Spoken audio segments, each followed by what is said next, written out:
I've been having these weird thoughts lately.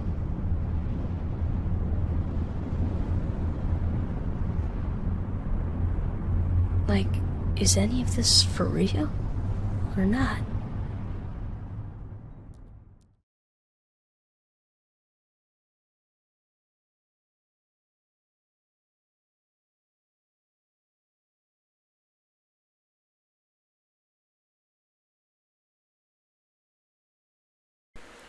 Kingdom Hearts shouldn't exist. When Square Enix, the creators of Final Fantasy, teamed up with Disney in the early 2000s, it sounded insane. A crossover where Cloud Strife and Goofy fight side by side. A teenage anime protagonist swinging a giant key around against Heartless. It sounded like fan fiction, and yet, somehow it worked. Kingdom Hearts became one of the most unique franchises in gaming.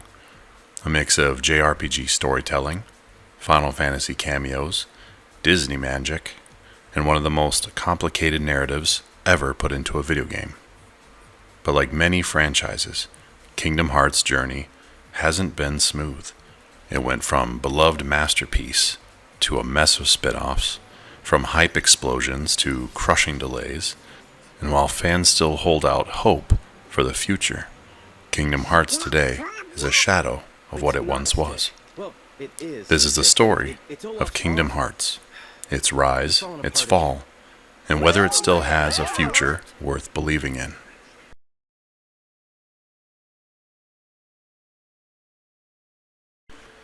Let's rewind to the late 1990s. The PlayStation 2 was about to redefine gaming. Disney was still on top of the animation world, fresh off the Disney Renaissance with movies like The Lion King, Aladdin, and Beauty and the Beast. And Squaresoft was a god-tier developer at the time. They had just taken over the RPG world with Final Fantasy VII. That game alone made RPGs mainstream outside of Japan, selling over 10 million copies. Unheard of for the genre back then. Square was known for giant worlds, complex stories, and unforgettable characters. Now, here's when things get weird. Square and Disney, two companies you'd never think would meet, just happened to share the same office building in Japan. That's right, literally the same building. Imagine working on a Final Fantasy game and bumping into Mickey Mouse in the elevator. Legend has it, this is where it all begins. Shinji Hashimoto, a Square producer, casually joked that the only way to rival Nintendo's Super Mario 64, which had blown everyone away with 3D platforming, was if you had Disney characters. A joke, right? Who would take that seriously? Well, someone did. Enter Tetsuya Nomura. At the time, Nomura wasn't yet the household name he is now. He was a character designer who had worked on Final Fantasy VII and VIII. His spiky-haired, oversized weapon aesthetic helped define a generation of RPGs. And he had a wild idea. What if you combined Final Fantasy-style gameplay with Disney worlds? Disney was surprisingly open to the pitch, but they were cautious, very cautious. Remember, this is Disney in its prime. Mickey Mouse wasn't just a character, he was the face of the company. They weren't going to let him run around fighting monsters with a giant sword. In fact, Disney gave strict rules about how their characters could be portrayed. Nomura pushed for something bold. He wanted an original protagonist who would bridge the gap between the two worlds. That's how Sora was born. The spiky-haired kid from Destiny Islands, swinging a giant keyblade. Fun fact, Sora almost didn't exist. Early designs had Donald Duck as the lead, or even Mickey himself. But Nomura convinced Disney that an original character was necessary. Mickey would appear, yes, but sparingly, almost like a godlike figure watching from the shadows. And then there's the weapon, the Keyblade. Nomura designed it as a literal key to the Disney worlds, tying gameplay to theme. At first, Square executives thought it was too childish, but when you look back, that key-shaped sword became one of the most iconic weapons in gaming. Development officially kicked off in year 2000. Square's team brought their RPG expertise. Disney brought its treasure chest of characters and settings. It was a bizarre collaboration, but it worked because both sides brought their strengths. Square handled the combat, the story, the original characters. Disney handled the worlds, the nostalgia, and the mass market appeal. And here's the most important part. Kingdom Hearts wasn't just a marketing gimmick. Nomura wanted it to be a real RPG, a serious story about light and darkness, friendship and loss, wrapped inside Disney's colorful worlds. Think about the gaming climate of the early 2000s. Most big games leaned edgy and mature. Grand Theft Auto 3, Metal Gear Solid 2, Devil May Cry. Kingdom Hearts went in the opposite direction. It was sincere. It wore its heart on its sleeve. And that's why it worked. When Kingdom Hearts finally launched in 2002, nobody knew what to expect. But the very fact it existed at all was a miracle. Square and Disney had created something nobody thought was possible. A crossover that blended anime JRPG melodrama with the magic of childhood. It was lightning in a bottle, and it all started with a random elevator pitch and one wild idea from Tetsuya Nomura.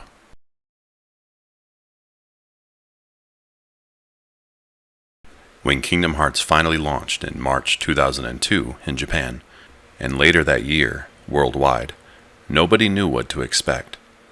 The trailers had been bizarre.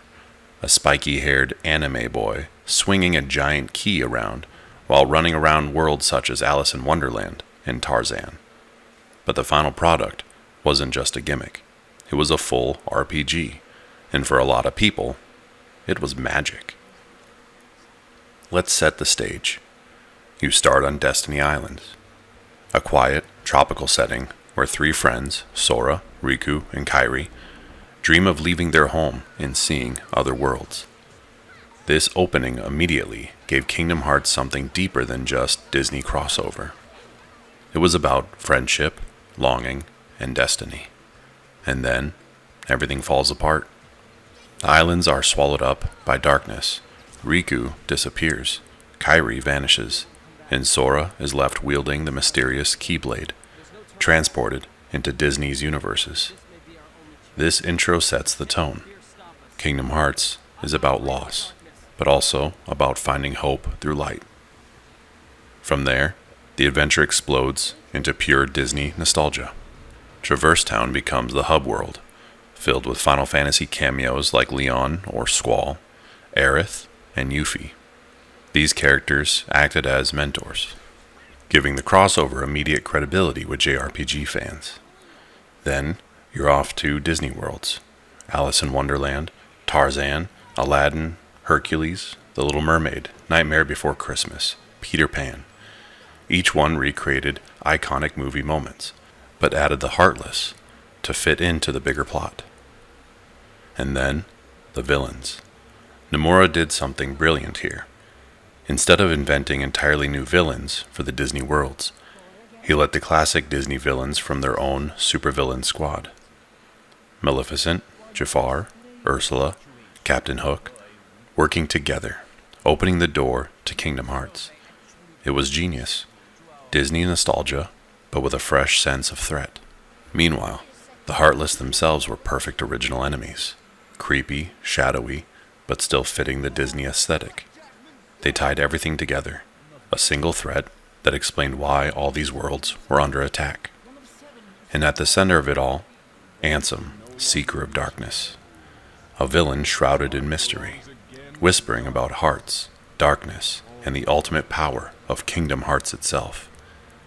He felt bigger than just a Disney villain. He was mythic, setting up the deeper lore that would define the series.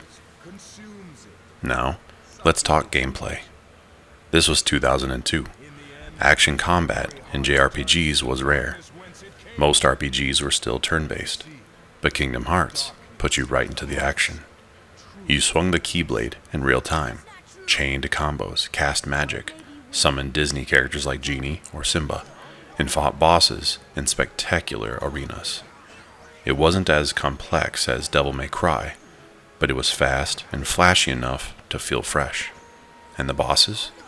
Fighting Cerberus in the Olympus Coliseum with Hades taunting you, battling Captain Hook on his flying pirate ship, facing Ursula in a massive underwater arena, and of course, the final gauntlet against Ansem, with one of Yoko Shimomura's most iconic soundtracks, Destati, blasting in the background. Speaking of music, Kingdom Hearts had one of the best soundtracks of its era. Shimomura blended sweeping orchestral scores with Disney-inspired melodies. And then you had Simple and Clean by Utada Hikaru. That theme song wasn't just music. It was an identity. The way it played over the game's emotional opening and its bittersweet ending turned into an anthem for a generation of fans. But Kingdom Hearts wasn't just about combat or worlds. It was about emotion. At its core, Kingdom Hearts was a heartfelt story about a kid searching for his friends. That sincerity is why it resonated. For younger players, it felt like an extension of the Disney movies they grew up on. For older RPG fans, it was layered enough to keep them invested. And the ending? Sora defeats Ansem, seals Kingdom Hearts with Riku's help, but gets separated from his friends again. Instead of a perfect Disney-style happy ending, it ends on a bittersweet cliffhanger. Sora, Donald, Goofy march off into the unknown. That final shot told you everything. This was just the beginning. The reception for Kingdom Hearts 1 was a hit. Critics praised the bold crossover and heartfelt story. Fans adored the mix of nostalgia and originality.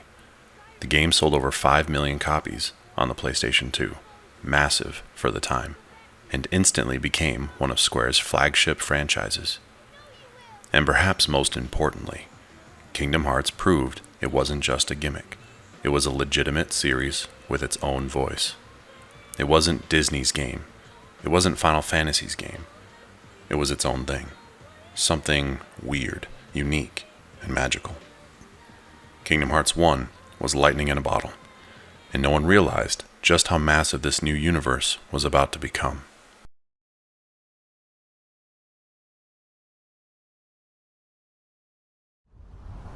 A scattered dream that's like a far-off memory. A far-off memory that's like a scattered dream. I want to line the pieces up. Yours and mine.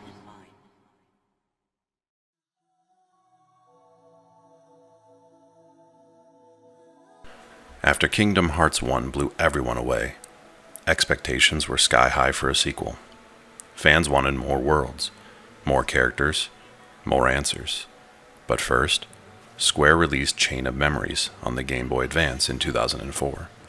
It bridged the gap between Kingdom Hearts 1 and Kingdom Hearts 2, introducing Organization 13 and planting seeds for the future.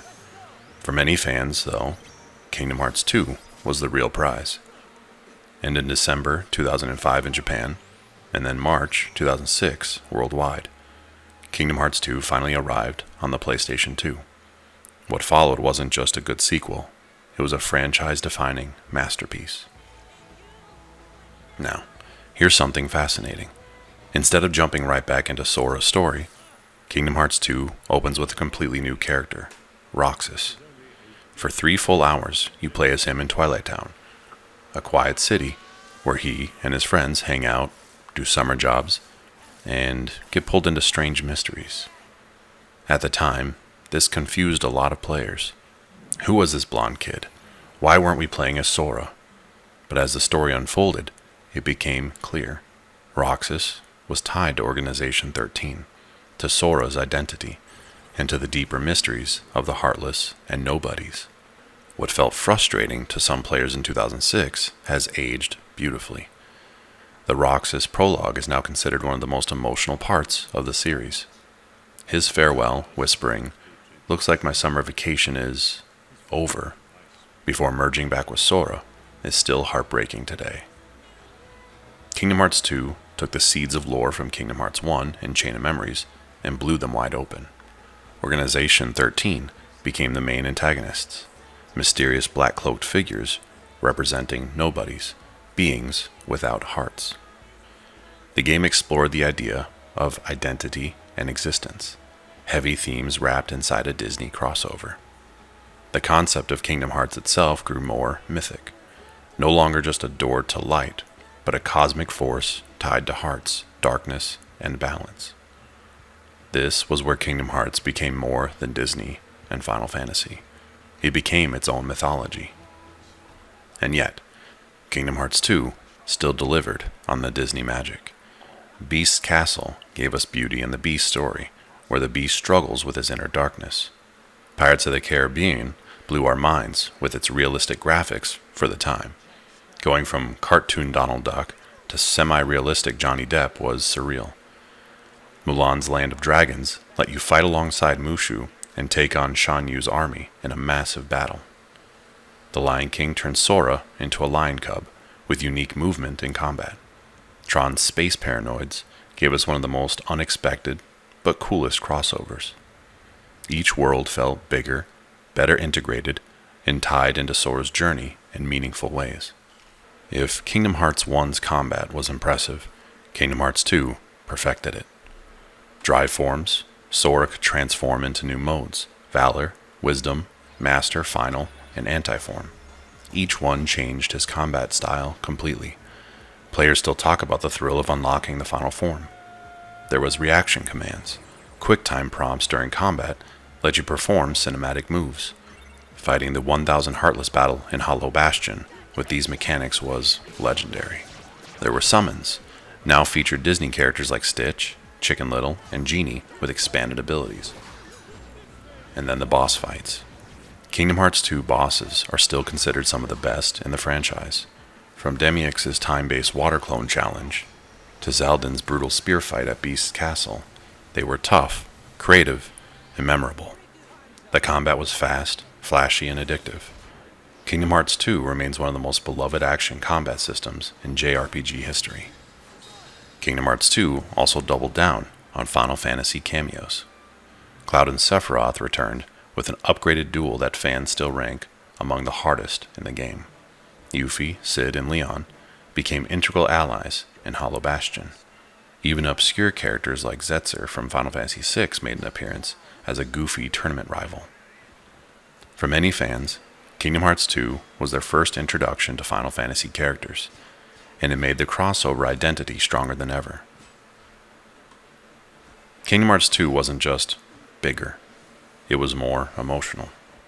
Axel's sacrifice to protect Sora cemented him as a fan favorite. The Roxas first Sora confrontation in the Data World remains one of the series' most iconic moments. And the ending, with Sora and Riku trapped in the realm of darkness, writing a message in a bottle to Kairi, only to be saved and reunited back on Destiny Islands.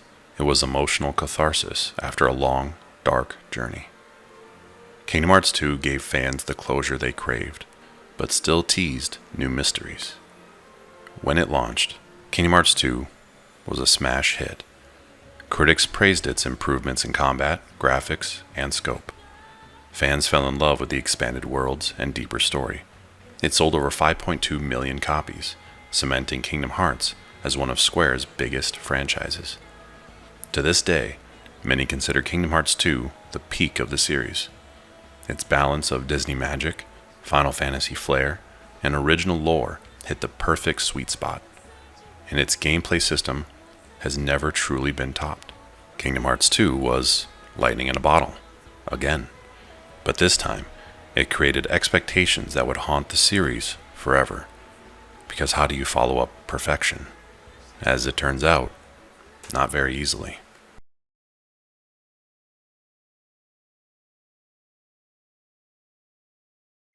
After Kingdom Hearts 2, fans expected Kingdom Hearts 3. That seemed obvious. The ending of Kingdom Hearts 2 teased new mysteries: Roxas, Organization 13, the fate of Sora, Riku, and Kairi. There were so many threads left hanging. But Kingdom Hearts 3 didn't come. Instead, Square Enix and Tetsuya Nomura started releasing spin-offs. A lot of spin-offs. Across multiple platforms. And over the next decade, The Kingdom Hearts story ballooned into something so sprawling and fragmented that even die-hard fans struggled to keep up. There was Chain of Memories in 2004 and 2008, technically the first spin-off, released on Game Boy Advance before Kingdom Hearts 2, a card-based battle system, unique but divisive. Some loved the strategy, others found it clunky. It introduced Organization 13 and the idea of memory manipulation, Namin, Castle Oblivion, and the Seeds of Sora's Long Sleep. It was later remade as Chain of Memories on PS2 with 3D graphics. Chain was important, but because it launched on the Game Boy Advance, a lot of casual fans skipped it, which meant when Kingdom Hearts 2 opened with Organization 13, many players had no idea who these cloaked figures were. Then we had Kingdom Hearts 358/2 Days in 2009, released on Nintendo DS. This focused on Roxas, Axel, and a new character, Zion, fleshing out Roxas's days in Organization 13. It introduced the idea that nobodies could develop emotions, a theme that made the lore even murkier. Zion's existence was controversial, a character tied deeply to Sora, but erased from memory by the game's end. Fans loved the emotional beats. Roxas, Axel, and Zion's friendship is one of the series' most beloved arcs. But the gameplay was repetitive, and playing on DS limited the spectacle. Most players today experience the game through cutscene compilations and later HD collections, proof that the story mattered more than the gameplay.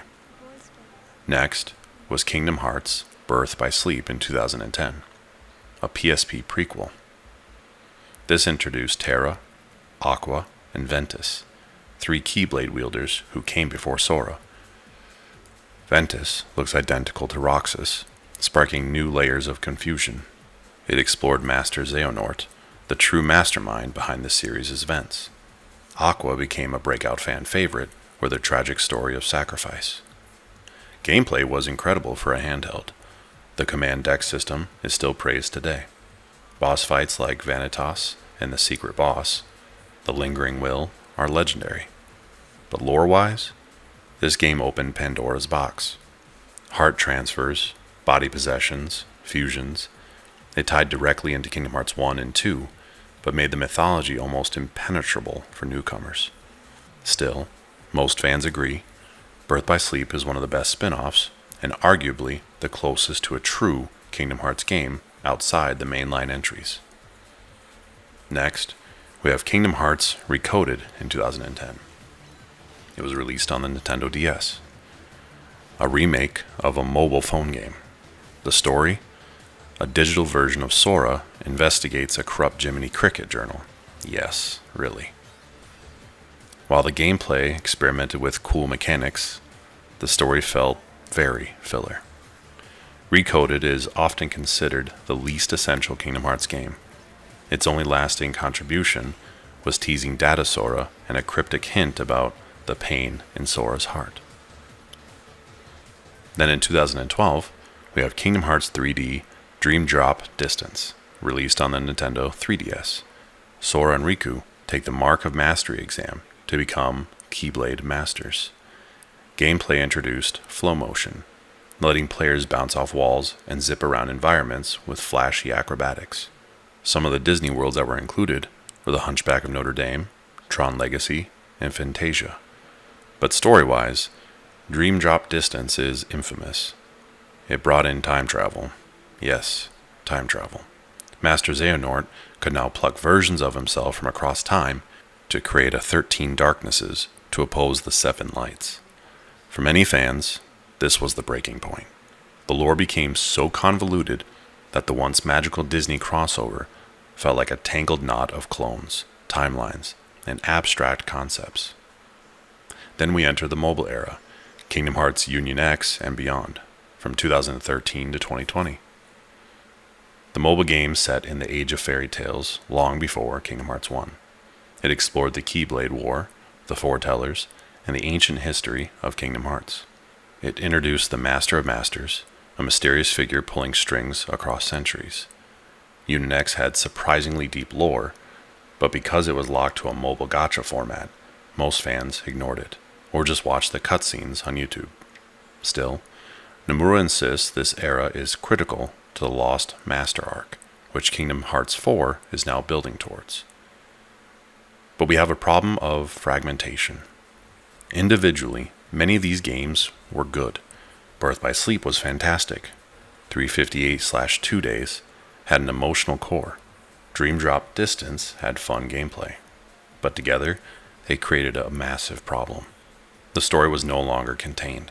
It was scattered across Game Boy Advance, PS2, PSP, DS, 3DS, mobile phones, and eventually remasters. If you only played Kingdom Hearts 1 and 2, you were completely lost. By the time Kingdom Hearts 3 arrived, you needed to play at least half a dozen side games to understand what was going on. Kingdom Hearts became a meme. Who's that guy? Oh, that's Roxas. Wait, no, that's Ventus. Actually, that's Sora's nobody. And this other guy is Sora, but it's not Sora, it's just part of Sora. Even hardcore fans joked about needing a PhD to follow the lore. At this point, fans were divided. On one hand, the spin-offs deepen the universe. Birth by Sleep especially is considered a masterpiece. On the other hand, the constant side games made the wait for Kingdom Hearts 3 unbearable. Fans started joking that Kingdom Hearts 3 would never exist. By 2012, it had been nearly a decade since Kingdom Hearts 2, and the story still wasn't resolved. Instead of going forward, Nomura kept adding more backstory. It created a unique love-hate dynamic. Fans adored the characters and emotional beats, but resented the endless complications. Looking back, the spin-offs kept Kingdom Hearts alive during a time when Kingdom Hearts 3 simply wasn't happening. They kept fans engaged, they sold well, and they pushed the story forward, even if in bizarre ways. But they also hurt the series. For casual fans, Kingdom Hearts went from magical and accessible to overwhelming and confusing. For hardcore fans, it became an obsession, piecing together lore, debating theories, trying to make sense of Nomura's increasingly wild vision.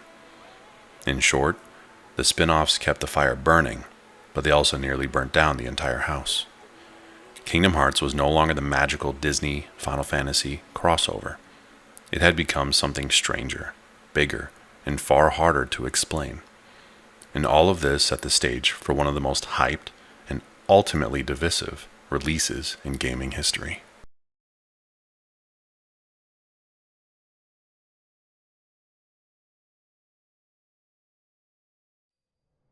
They can take your world. They can take your heart. Cut you loose from all you know. But if it's your fate, then every step forward will always be a step closer to home. After Kingdom Hearts 2 in 2006, fans were hungry. The story wasn't over, and Kingdom Hearts 3 seemed inevitable. Surely it would be next. But instead, what followed was over a decade of waiting. A decade filled with spin-offs, remasters, trailers that promised everything, and endless delays. By the time Kingdom Hearts 3 finally launched in 2019, it had been 13 years since Kingdom Hearts 2. That wait defined the franchise. After Kingdom Hearts 2, Square Enix was in chaos. Tetsuya Nomura was directing multiple projects at once. Final Fantasy Versus 13, which eventually became Final Fantasy 15, Crisis Core Final Fantasy 7, and spin-offs like Birth by Sleep. Kingdom Hearts fans begged for Kingdom Hearts 3, but Nomura kept saying, it's not time yet. Birth by Sleep, 358/2 Days, and Coded were released instead, which frustrated fans who just wanted the real sequel. At this point, Kingdom Hearts 3 became a running joke in the gaming community. Every time Square announced a new spin-off, fans would sigh, "Where's Kingdom Hearts 3?" To keep hype alive, Square began releasing HD remasters on PS3. Kingdom Hearts 1.5 HD Remix, Kingdom Hearts 2.5 HD Remix. These collections were great for newcomers, but for veterans, they felt like Square stalling for time. Then it happened. June 10th, 2013, at E3, Sony's press conference. They screen lit up, a montage of Disney characters. Sora picking up the Keyblade, and the words Kingdom Hearts 3. Fans lost their minds. The hype was unreal. Finally, after nearly a decade of waiting, the game was confirmed. But there was a catch. It was just a teaser. No release date, no concrete details, and that announcement kicked off another painful 6 years of waiting. Initially, Kingdom Hearts 3 was being built on Square's in-house Luminous engine, the same engine behind Final Fantasy XV. But development wasn't smooth. Progress was slow, tools were unfinished, and Square decided to scrap it. The entire project had to be restarted on Unreal Engine 4.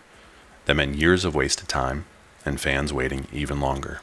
Nomura himself admitted in interviews that the switch set the project back dramatically. For 6 years, Square drip-fed Kingdom Hearts 3 content. Trailers at events, new Disney worlds revealed, cryptic interviews with Nomura. In 2013, first teaser trailer showing Sora on Destiny Island. In 2015, Big Hero 6 world announced. 2017, Toy Story world reveal blew fans' mind. Pixar integration was finally happening. And in 2018, Frozen, Tangled, Monsters Incorporated, and Pirates of the Caribbean worlds all confirmed. Every trailer reignited hype. Every delay crushed spirits. The memes exploded. Kingdom Hearts 3 will come out in 2030. We'll get Half-Life 3 before we get Kingdom Hearts 3. Kingdom Hearts 3 became shorthand for impossible sequels, alongside Half-Life 3 and Elder Scrolls 6. By this point, expectations weren't just high, they were unrealistic. Fans wanted Kingdom Hearts 3 to resolve every plotline from every spin-off, deliver massive Disney worlds with Pixar-quality graphics, bring back every Final Fantasy cameo, push the action combat to new heights, have an emotional payoff equal to Kingdom Hearts 1 and 2 combined. Basically, Kingdom Hearts 3 was expected to be the perfect game. Square began leaning into the hype. Utada Hikaru returned with a new theme song, Don't Think Twice. Disney integration was heavier than ever.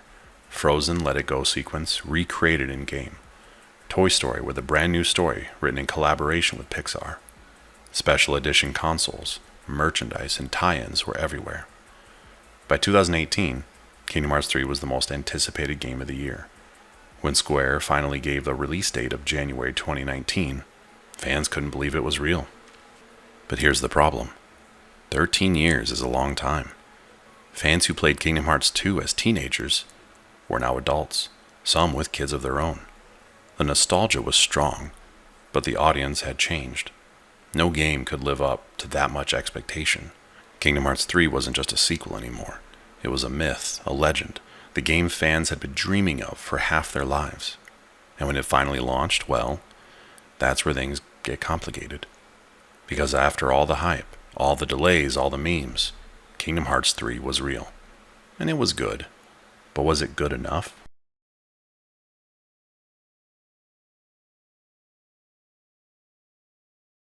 After 13 years of waiting, delays, and endless trailers, Kingdom Hearts 3 finally launched worldwide in January 2019. The hype was unmatched. Pre-orders were through the roof. Fans lined up at midnight launches. Some of them had been teenagers when Kingdom Hearts 2 came out, and now they were in their late 20s or 30s. This wasn't just a game anymore. It was a piece of gaming history. And when people finally sat down to play it, the initial reaction was joy. Seeing Sora, Donald, and Goofy in high definition in fully realized Disney and Pixar worlds felt surreal. But once the dust settled, the conversation shifted. Kingdom Hearts 3 wasn't a disaster, not even close. But it wasn't the masterpiece fans had imagined for over a decade. It was disappointing. First, the positives. Kingdom Hearts 3 looked stunning. It was built on the Unreal Engine 4. The game brought Disney worlds to life in ways never seen before. Frozen's Arendelle looked like it was ripped straight out of the movie. Toy Story's Toy Box gave us a brand new Pixar story written in collaboration with the studio. Pirates of the Caribbean looked shockingly realistic, almost like live action. For visuals alone, Kingdom Hearts 3 delivered. It was a technical showcase. Combat was another area where Kingdom Hearts 3 shined, and stumbled. Sora's Keyblade transformations were flashy and fun, turning weapons into giant hammers, guns, or yo-yos. Flow motion returned from Dream Drop distance, giving Sora more agility. Attraction flow rides, giant Disney theme park inspired attacks, looked spectacular but felt gimmicky. The issue? Difficulty. Kingdom Hearts 3 was too easy. Even bosses went down quickly under the avalanche of transformations and attractions. Veterans who loved Kingdom Hearts 2 Challenge felt let down. For many, it felt like the combat had been simplified for a more casual audience. And here's where the cracks really showed. Kingdom Hearts 3 had some incredible Disney worlds, but they felt disconnected from the main plot. Frozen's Arendelle was basically a retelling of the movie, beat for beat, complete with Elsa singing Let It Go. Sora, Donald, and Goofy just awkwardly stood in the background. Tangled's Kingdom of Corona did the same thing. It was a copy of the film, with little integration into the larger Kingdom Hearts story. Even Monsters, Inc. and Toy Story, while fun, felt like side adventures. In Kingdom Hearts 1 and 2, the Disney worlds felt woven into the overarching plot. Maleficent and Organization 13 actively manipulated them. In Kingdom Hearts 3, most Disney worlds felt like filler. Fans joked that Sora was just on a sightseeing tour while the real story happened elsewhere. And then there's the story. After 13 years of waiting, Kingdom Hearts 3 needed to tie together every thread from Kingdom Hearts 1, 2, Birth by Sleep, and many other games. That's nearly 2 decades of convoluted lore. And Kingdom Hearts 3 tried. But instead of careful pacing, much of the important story was crammed into the final few hours. For most of the game, the plot barely moved forward. Sora was told he needed to get stronger, so he traveled through Disney worlds with little narrative payoff. Then, in the final act, boom, the entire Organization 13 showdown. Multiple character resurrections, emotional farewells, and shocking twists all happened in rapid succession. It felt rushed. Fans who had waited over a decade for closure got speedrun resolutions. Examples: Roxas, Ion, and Axel's reunion. Emotional, yes, but crammed into a single scene. Aqua's rescue from the realm of darkness, hyped for years, was resolved quickly. Kairi, after being sidelined for most of the franchise, was once again kidnapped and killed off just to motivate Sora. It was payoff without build-up. Or worse, payoff that felt like it should have been bigger. And then there was the Final Fantasy characters. This was another huge sore spot. Kingdom Hearts began as a Disney Final Fantasy crossover, but Kingdom Hearts 3 sidelined the Final Fantasy side almost entirely. No Cloud, no Leon, no Yuffie, Sid, or Tidus. For fans who loved that crossover identity, Kingdom Hearts 3 felt hollow. It was Disney and Nomura's original characters only. Then there was the ending. Kingdom Hearts 3 ending was emotional but divisive. Sora sacrifices himself to save Kairi, disappearing into another realm. In the final shot, Kairi holding Sora's hand, and then he vanishes. After waiting 13 years for resolution, fans got a bittersweet cliffhanger, once again teasing more games instead of true closure. Some loved it, calling it poetic and consistent with Kingdom Hearts' themes of sacrifice and hope. Others felt cheated, frustrated that after all this time, the story still wasn't over. Then there was the DLC, Remind. Square tried to fix some of these issues with the Remind DLC in 2020. Added harder bosses, including super bosses that rivaled 2's final mix. Expanded the finale with new cutscenes, giving more context to battles. Brought back Final Fantasy characters Cloud, Leon, Aerith, and Yuffie in a small but important role. Remind improved Kingdom Hearts 3, especially for hardcore fans. But for many, it was too little, too late. Kingdom Hearts 3 was a commercial success.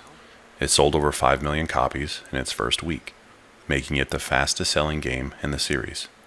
Reviews were positive, praising visuals, combat, and nostalgia. But the fan base was split. Hardcore fans who had followed the lore for years were underwhelmed. Casual fans who just wanted Disney and Final Fantasy crossover magic were confused. It wasn't a disaster, but it wasn't the triumphant return fans had dreamed of for over a decade. And that's why Kingdom Hearts 3 is remembered as a disappointment. A good game, maybe even a great game, but not the game, not the payoff to 13 years of waiting. For many, Kingdom Hearts 3 symbolizes the series' biggest problem: ambition without balance. Nomura wanted to tell everything, wrap up everything, and still set up more games. But in the process, he lost the simple magic that made Kingdom Hearts 1 and 2 so beloved.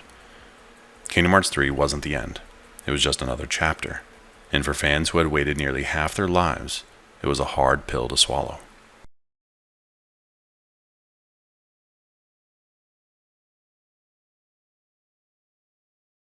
After Kingdom Hearts 3, the story wasn't over. In fact, for Nomura, it was just the end of one chapter, the Xenohorde saga. With Kingdom Hearts 3 finished, Square Enix made it clear Kingdom Hearts was moving into a brand new storyline. And that brings us to the future of the series. Kingdom Hearts 4, the Lost Master arc, and the question every fan has: where does this crazy, complicated, beloved series go next? In April 2022, Square Enix dropped a bombshell trailer: Kingdom Hearts 4. Sora awakens in Quadratum, a modern, realistic city inspired by Tokyo. The art style shocked fans. Gone was the cartoony anime look. Instead, Sora looked almost realistic, blending into a photorealistic environment. The trailer teased new gameplay mechanics: wall running, grappling, more acrobatics. There was a massive, shadowy Heartless rampaging through the city, with Sora fighting it in a battle reminiscent of Final Fantasy Versus 13 style. The vibe was clear. Kingdom Hearts was evolving. Less Disney whimsy, more grounded and mature tone.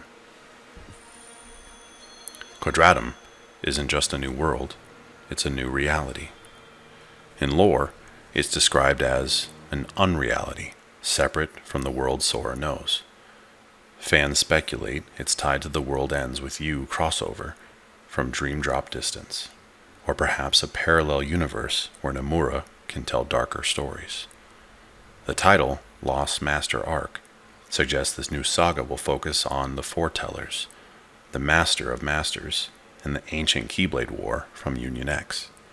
This suggests that Kingdom Hearts 4 may lean more into Nomura's original lore than Disney integration, a bold move that could either rejuvenate or alienate the fanbase. But what about Disney? Fans noticed that Kingdom Hearts 4's first trailer barely showed any Disney presence. No Donald, no Goofy, just Sora in a realistic city. Disney worlds have always been a selling point. Pixar, Marvel, even Star Wars now are on the table. In fact, eagle-eyed fans spotted what looked like an AT-ST foot in the Kingdom Hearts 4 trailer, hinting that Star Wars may finally join the lineup. The question is, will Kingdom Hearts 4 still balance Disney magic, or will it lean too heavily on Nomura's increasingly complex original lore? If Disney fades into the background, Kingdom Hearts risks losing the unique identity that made it special in the first place. Despite the risks, Kingdom Hearts 4 has massive opportunities. Number 1, refocus the story. After 3's chaotic pacing, 4 could slow down and focus on character-driven storytelling. Give Sora, Riku, and Kairi real arcs again. Fans want emotional clarity, not endless jargon. Number 2, use Disney a bit better. 1 and 2 integrated Disney worlds into the main story. 3 treated them like filler. If 4 can bring Disney worlds back into the core narrative, whether it's Star Wars, Marvel, or classic Disney, it could recapture that magic. And 3, challenge the player. Fans loved 2's fast-paced, skillful combat. 3 was just too easy. 4 could strike the balance, accessible, but with depth and difficulty modes that reward mastery. Finally, number 4, embrace modern technology. With Unreal Engine 5, Kingdom Hearts 4 could be stunning. more open environments, smoother animations, and cinematic storytelling could elevate the franchise. But there are risks. Nomura just can't seem to resist adding more mystery. With the Foretellers, Quadratum, and Master of Masters, Kingdom Hearts 4 might get even harder to follow. Casual fans may check out completely. If 4 leans too much on original lore, Disney fans may lose interest.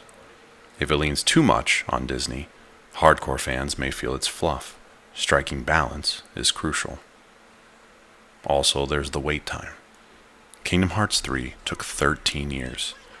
If 4 suffers similar delays, the franchise could lose all momentum. So after Kingdom Hearts 3, the fan base is cautious. Here's what most players are asking for: a tighter story with emotional payoffs, Disney worlds that matter, Final Fantasy characters returning in meaningful roles, more Roxas, more Axel, more Aqua, the characters fans actually care about, a true sense of closure at the end of this arc, not another cliffhanger. Fans love Kingdom Hearts because it's weird, messy, and emotional, but even they admit the story needs direction. Nomura has made it clear: Kingdom Hearts is not ending anytime soon. The Master of Masters storyline could stretch across multiple games. Spin-offs are likely to continue, possibly more mobile tie-ins. A Disney Plus animated series has even been rumored, though not confirmed. Kingdom Hearts is too valuable a brand for Square and Disney to let it die. The question isn't if Kingdom Hearts will continue, it's how. Will it grow into something fresh and accessible? Or will it spiral further into a convoluted epic that only hardcore fans can follow?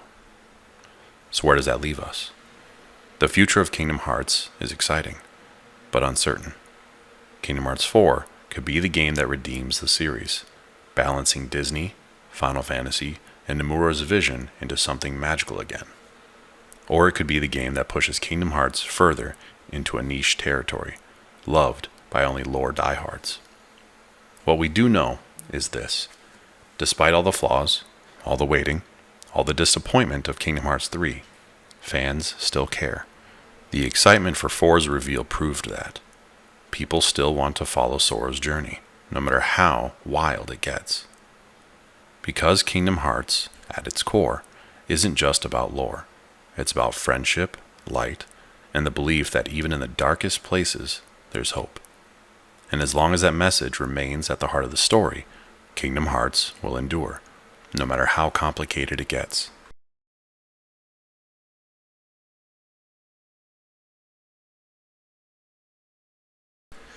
Kingdom Hearts is messy. It always has been. It's a franchise where Mickey Mouse is a Keyblade-wielding warrior. Donald Duck canonically casts one of the strongest spells in Final Fantasy history, and Goofy has died and come back to life. It's a story that mixes Disney musicals with time travel, clones, body possession, and philosophical debates about the nature of the heart. It's confusing, convoluted, and at times frustrating. But somehow, it's also magical. Back in 2002, no one thought Kingdom Hearts should exist. It was a bizarre experiment born out of a random conversation in a shared office building. And yet, it works.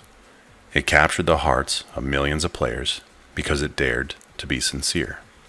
It dared to say friendship, love, and light could be powerful in a medium dominated by grit and violence. Kingdom Hearts gave us so many iconic moments. Sora standing on Destiny Islands, dreaming of adventure.